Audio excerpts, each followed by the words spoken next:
If the rumours are true, the next castle set is a medieval village to go with the Lion Knight's castle. But I can't wait that long, so I've made my own from the Hocus Pocus house. In part 1 a few weeks ago, I took 5 minifigures and made a rustic medieval tavern. In part 2, I take 5 more minifigures and a horse-drawn cart to make this Tudor building with Blacksmith's forge. Combined, my 2 builds and minifigures make a medieval display, and I'd like to show you round. This is not my first attempt at a medieval village.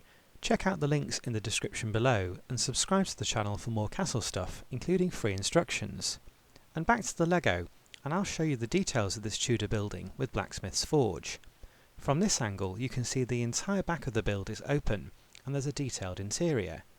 Starting from the front you can see a cobbled street and the blacksmith with 2 knights outside. The lower half of this building is made of stone and I've put a wooden effect door on the front. Here you can see the building is 8 studs deep with loads of details in the stonework. I even included some weeds and dead shrubs outside to enhance the rustic effects. The knights are trying to buy the services of the blacksmith to fix their swords in the forge. The forge has a functional water wheel, which I will demonstrate to you in a minute. The first floor has a mock wooden panelling effect which makes up the framework and roof supports.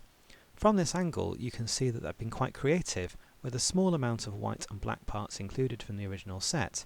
I've also created some depth for the windows. Look at those frames. The roof on top has really seen better days and some slate tiles are loose and broken. From this side you can see how the roof slopes and slightly overhangs the walls below.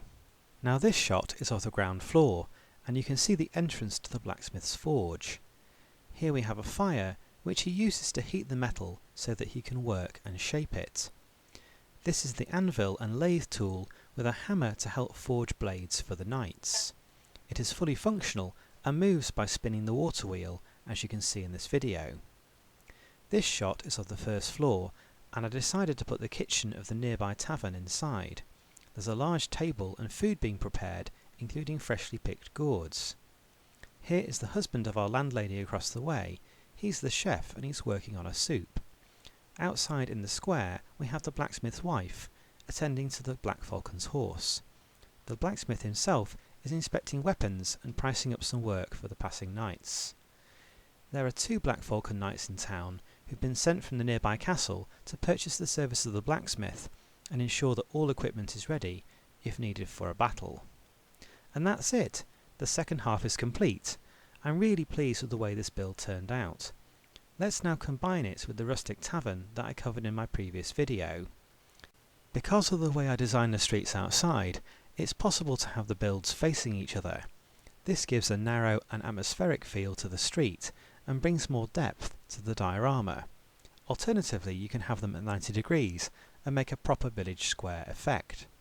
So give it a go, a medieval alternate build from the Hocus Pocus set. My instructions are coming next year. Many thanks for watching.